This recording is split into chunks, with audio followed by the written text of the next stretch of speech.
కీర్తన 12వ అధ్యాయం. Praise the lord అందరికీ.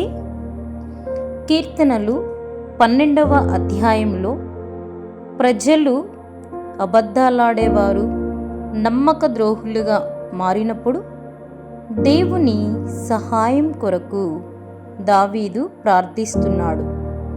దేవుని సహాయం కోసం వేడుకుంటూ మోసపూరిత మాటలు చెప్పే పెదాలను దేవుడు కోసివెయ్యాలని, బలహీనులను బాధించే వారిపై దేవుడు జోక్యం చేసుకుంటాడని దావీదు చెప్తున్నాడు.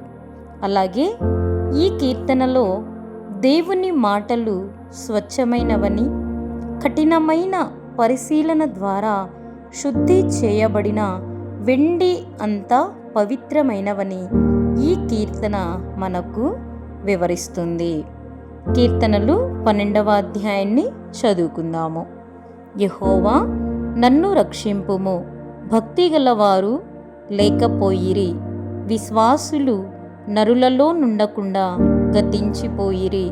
అందరూ ఒకరితోనొకరు అబద్ధములాడుదురు, మోసపూరితమైన మనస్సు గలవారే ఇచ్చకములాడు పెదవులతో పలుకుదురు. యెహోవా ఇచ్చకములాడు పెదవులన్నిటినీ, బింకములాడు నాలుకలన్నిటినీ కోసివేయును. మా నాలుకల చేత మేము సాధించెదము, మా పెదవులు మావి, మాకు ప్రభువు ఎవడని వారనుకుందురు. బాధ పడువారికి చేయబడిన బలాత్కారమును బట్టియు, దరిద్రుల నిట్టూర్పులను బట్టియు నేనిప్పుడే లేచెదను. రక్షణను కోరుకుని వారికి నేను రక్షణ కలుగచేసేదను అని యెహోవా సెలవిచ్చుచున్నాడు. యెహోవా మాటలు పవిత్రమైనవి, అవి మట్టి మూసలో 7 మారులు కరగి ఊదిన వెండి అంతా పవిత్రములు.